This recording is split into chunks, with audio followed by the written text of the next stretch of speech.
vous saisit avec son histoire, sa belle architecture et le bon accueil de ses habitants. Le tout est de perpétuer cette histoire pour la jeune génération.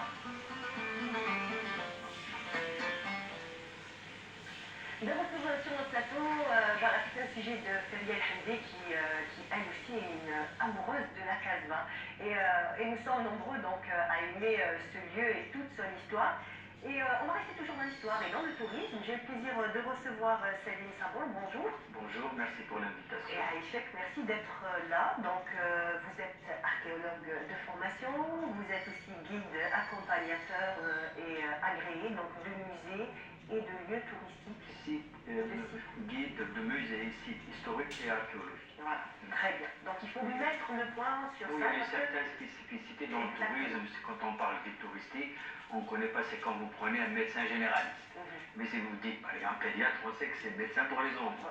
Même dans le guidage et le tourisme, c'est un petit peu très spécifique dans chaque sexe. Ça ne veut pas dire qu'on n'a pas de notion dans le balnéaire ou le thermalisme ou le saharien. On touche à tout dans la formation qui dure assez, c'est une longue formation, mais la spécificité c'était beaucoup plus de faire des visites de musées, et chaque musée a ses spécificités. On a les beaux-arts pour tout ce qui est beauté, tableau, sculpture, peinture, verrerie, le Bardo pour le musée préhistoire et ethnographie, musée des antiquités, un des plus anciens musées d'Algérie. Et vous voyez, chaque musée a ses spécificités. Il fallait former des gens dans ce domaine-là. Et la Casbah n'échappe pas à ça, y compris le bastion Venteroy et tout ce qui gravite autour de ce site très visité par nos compatriotes et par un petit peu tout cette, j'allais dire, ces étrangers, parce qu'on a eu cette année... Voilà, justement, donc on va faire un petit peu un bilan ce matin donc, sur le tourisme en Algérie en général. On va essayer de donner quelques chiffres, mais on s'est rendu compte que cette année, il y a eu un afflux vraiment considérable. Oui, il y a eu la découverte un petit peu par les réseaux sociaux. On sait que maintenant, il y a quelque chose, un impact favorable pour les sites et monuments en Algérie. Beaucoup d'étrangers ont découvert surtout un petit peu ces nationalités anglophones, anglo-saxonnes, qui se limitaient beaucoup plus à certains pays méditerranéens comme nos voisins, mais depuis l'événement des réseaux sociaux et notre diaspora à l'étranger, en Angleterre, en Australie, on a énormément, bon je ne vais pas dire le rush, mais on a eu de bons groupes et de nombres assez importants de ces touristes qui étaient émerveillés et par le pays et par l'accueil des Algériens, parce que un pays c'est quoi? C'est une destination. C'est une destination. Une attraction, mais autour de la ressource qui est l'Algérie, il y a tout ce qui gravite autour. Il y a des éléments matériels et immatériels, et les gens étaient vraiment émerveillés de dire oui, mais on a... L'hospitalité des Algériens. Il y a l'hospitalité, il y a aussi cette architecture pour certains qui pensent que... Des sites magnifiques, autant les uns que les autres. Et tout ce qui touche un petit peu les sites naturels, et les sites faits par l'homme. Par exemple, le Maqam Chahri, c'est quelque chose qui a été fait par l'homme, mais ça reste un monument à visiter. Et on prend les sites naturels comme les plus proches de nous, bon, la Casbah avec son architecture, son histoire, et ses rites et traditions. Le tourisme culturel aussi, donc comme on a pu le voir, le tourisme culturel aussi. Oui, le culturel, on le greffe. Si je prends connaissance c'est-à-dire moi dans mes circuits, il y a toujours le culturel et le cultuel. Je greffe toujours, par exemple, si je cite Chefchel, je passe en premier, c'est de Lombardini, on parle un petit peu de la légende, de ce qu'il a fait ce monsieur, pourquoi les gens de Chefchel, la plupart, ils s'appellent Lombardini et tout ça, et on passe, c'était pour créer une certaine ambiance dans la visite. Il ne faut pas que ça soit académique et très, très poussé sur le culturel, parce qu'un groupe... C'est qu'il faut qu'en fait il y ait une espèce d'atmosphère. Hein. L'atmosphère se fait par rapport, j'allais dire directement, par rapport à l'auditoire, parce que vous avez un auditoire ou un groupe qui est hétérogène. Vous pouvez trouver l'historien, l'architecte, vous pouvez trouver le monsieur qui vient découvrir, c'est pas trop le gaver, mais si on peut lui greffer quelque chose qui l'intéresse, il va dire, c'est intéressant, ça ne parle pas que d'architecture, moi que je n'ai rien à voir, et c'est comme ça. Au départ, c'est l'étude de l'auditoire, c'est l'auditoire qui détermine notre façon de faire cette visite. Et vous savez, quand il y a un groupe, automatiquement il y a des enfants qui ne peuvent pas se retenir après 1 heure et demie, ils commencent à casser, et tout ça, et c'est des paramètres. Vous dites des paramètres que vous prenez en compte. Mais bien sûr. Pour que la visite soit réellement un moment de plaisir. Oui, c'est une visite que ce soit un dessert. Mais chichba, comme on dit blanc. C'est un dessert, les gens apprécient. On essaie de donner, par exemple, à l'objet une certaine, pas véracité, on lui donne une âme. Quand on parle d'une période, on doit citer un personnage. Alors là, je vous propose de penser à l'image. Alors, le fécus du Jardin d'essai. Oui, là, on est avec une histoire. Ça, c'est un petit peu. Au Jardin d'essai, c'était un groupe que j'ai eu la chance de leur faire découvrir l'Algérie, parce qu'on est sorti en dehors d'Alger. Et là, on est au Jardin d'essai. Et l'arbre, le fameux arbre de Tarzan, le film qui a été tourné en 1932. Et on a parlé de Johnny Westmiller et un petit peu tout ce qui gravite autour. Et on est dans la partie anglaise. Parce que le jardin est divisé en deux. C'est assez surprenant donc d'être dans un jardin botanique et parler de cinéma. Oui. Voilà, donc c'est ce que vous étiez en train de nous dire. Comment vous réussissez à bien faire, à bien présenter les choses? Déjà, le site en lui-même, le jardin est connu. Oui. C'est ce que j'appelle, moi, il y a les deux styles, français, anglais, on parle de tout ça, et les jets d'eau, tout. Et on parle d'un événement qui a été tourné et connu mondialement, Tarzan, qui est-ce qui ne connaît pas Tarzan et tout. Et on parle de tout ce qui a été fait et l'endroit où il a été tourné. Et les gens, il y a ceux qui connaissent, bon, ceux qui préparent leur visite en Algérie, qui s'intéressent au pays et tout, ils savent qu'il y a énormément d'événements dans cette partie de Bellecour, parce que ça est situé dans les Hammams, on parle pourquoi les Hammams et tout ça s'ensuit. Mais on oublie aussi, dans ce beau quartier Bellecour, en dehors du jardin, on a la grotte de Miguel Cervantes, et on a le musée des Beaux-Arts, c'est-à-dire on peut passer une journée, et il ne faut pas oublier, dans le même quartier, il y a un film très connu, Visconti, de l'étranger, de Camus. Vous voyez, tout ça, on peut faire d'un trait une découverte pour certains, pas qu'ils n'ignorent pas, mais quelque part il y a un oubli de l'histoire. Mais on peut les faire rappeler à partir de ces événements. Parce que quand on est à Bellecour, il faut parler du jardin qui est très important, mais tout ce qui gravite autour. Tout ce qui gravite autour, effectivement. Donc, oui, c'est pour ça que chaque site a son importance. Et il y a autre chose, là je pense que c'est la basilique Notre-Dame d'Afrique. Avec notre groupe, les gens se viennent au préalable avec quelques sites à visiter, mais nous on peut leur proposer, ou je leur propose d'autres sites. Bon, il y a ce qu'on appelle dans toutes les grandes villes, Oran, Constantine, Annaba, Alger, il y a ce qu'on appelle les classiques ou les clichés, voilà, la Casbah et tout, mais en parallèle on peut leur faire découvrir quelque chose qui est juste à côté. Voilà, et qui n'était pas peut-être qui n'était pas porté, voilà, ou bien, si je peux en parler de la Casbah qui fait le buzz pour jouer, c'est un site encore à visiter. On prend la Casbah. Là, c'est le musée du Bardo, oui, que j'aime beaucoup. Je suis un reconnu. Hein. Ouais, je suis un ancien du Bardo aussi, pour vous dire que j'ai travaillé.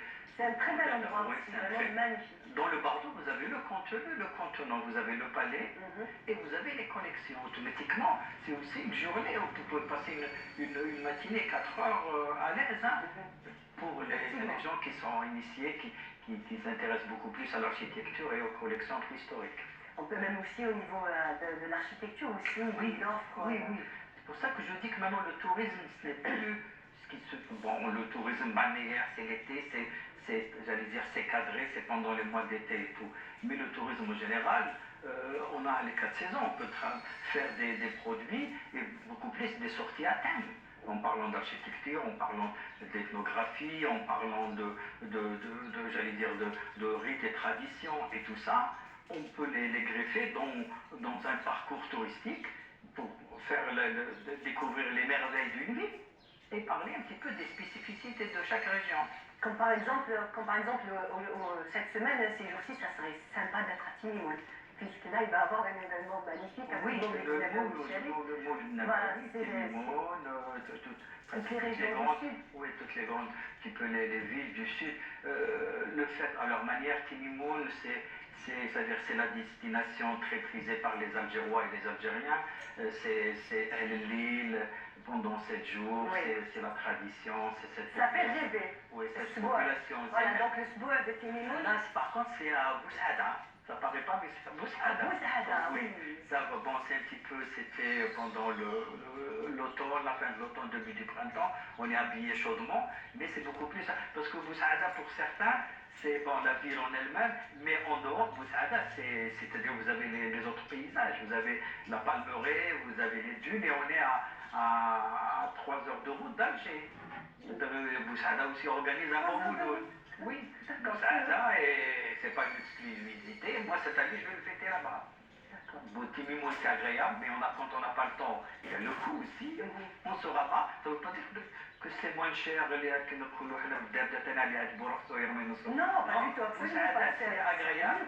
C'est clair. Oui, c'est très clair. Et en plus, en ce moment, il y a énormément d'infrastructures. Le premier mouloud que j'ai réalisé avec un ami, un natif de Boussaada, qui a pris son envol, je le remercie, un certain Mohamed, qui a fait des choses. Maintenant, Boussaada, c'est devenu une destination très prisée par les Algérois. Je pense qu'il y a énormément de destinations. Ça, c'est terrible. Ça, c'est terrible. C'était aussi, je pense, avant Ramadan. Une semaine avant Ramadan, avec des amis, seniors comme moi. On a pris ici, et ça c'est le fleuve de Tarit. Oui, on a fait Bni Abbas aussi. Bon, quand on choisit, on ne peut pas choisir quelle est la meilleure. Je vais vous donner une panoplie de photos. Ça c'était Tarit. Mais tout à l'heure c'était Boussaada. Oui. On va essayer de faire un petit peu le bilan. Quelles ont été les villes les plus prisées cette année? Est-ce qu'on peut dire qu'il y a une ville qui a été plus prisée que d'autres, ou un lieu, ou un site? Cette année, bon, Alger, elle a pris la part du lion, bien sûr. Alger, c'est la capitale. Malgré il descend, il y a beaucoup qui font un petit peu mais Oran aussi, cette année. Oran, elle a beaucoup attiré les touristes, sans oublier nos compatriotes qui vivent en Europe, et en France en particulier, en Espagne. Oran, c'est très, très. Il y a le développement des infrastructures hôtelières, énormément. La ville s'est embellie depuis les Jeux méditerranéens. Il y a beaucoup de sites qui ont vu le jour. Et les Oranais sont connus. C'est connu. Oui, Constantine aussi. Parce qu'on prend certaines villes, on ne peut pas dire que. Statistiquement. Bon, je perds mon français. Dans les statistiques, on n'a pas. Mais, vu la fréquentation de cette année, on a énormément de touristes. Justement. Énormément de visiteurs. Oui, donc vous avez sûrement les chiffres. Nous, on va dire, les personnes lambda, grâce aux réseaux sociaux, on a vu énormément, d'abord de jeunes, ceux qui viennent, que ce soit des Algériens qui vivent à l'étranger, qui reviennent visiter Alger ou carrément des étrangers. Donc, à travers leur balade, parce que bien entendu, dès qu'ils vont une balade, ils le partagent sur les réseaux sociaux, franchement, il y a eu énormément de personnes qui sont venues visiter, goûter. Il y a eu aussi, franchement, il y a eu des trends toujours sur les réseaux sociaux, en ce qui concerne les spécialités d'Alger, les spécialités culinaires. Il y a eu Tibet qui a fait le buzz, il y a eu... en fait, c'est des petits déclats, frites omelettes, pizza carré. Donc, voilà. C'est pour ça que je dis, quand on visite une ville, il y a tout ce qui gravite autour. La visite en elle-même, c'est l'objectif. Mais après, on cherche autre chose. Le côté culinaire, les spécialités, les spécificités, le saint patron de la ville, quelle que soit la légende, on aimerait bien y aller. La ruelle où il a été tourné un film, tout ça, les gens s'imprègnent un petit peu de tout ce qui est olfactif. Quand on visite une ville, les anciens disent oui, c'était à notre époque, c'était pas. Mais je retrouve un petit peu cet air, je retrouve ce climat, cet air d'Alger que j'ai connu de mon enfance, parce que ça, on ne peut pas le changer. Toutes les villes du monde. Avec beaucoup de simplicité. Je pense que c'est un peu une particularité des Algériens, des Algérois aussi. C'est cette espèce de simplicité. Dès qu'il y a une personne étrangère, on la prend comme si on la connaissait depuis toujours. Il y a vraiment cet échange. Ce qui est intéressant, il y a énormément de visiteurs qui ont remarqué quelque chose ça nous honore, c'est qu'ils disent qu'en Algérie, on ne se sent pas, j'aime pas dire le terme arnaqué ou un petit peu, les gens n'augmentent pas leur prix, au contraire, ils nous invitent à prendre, ils nous payent notre consommation, même, on ne les connaît même pas parce que c'est leur façon de vous souhaiter la bienvenue, pour un petit peu enlever ces clichés de dire que ces villes ou ces pays-là, les gens... Oui, c'est vrai que les touristes en général ont un petit peu ce souci quand ils vont dans certaines destinations, mais c'est vrai qu'en Algérie, c'est au contraire.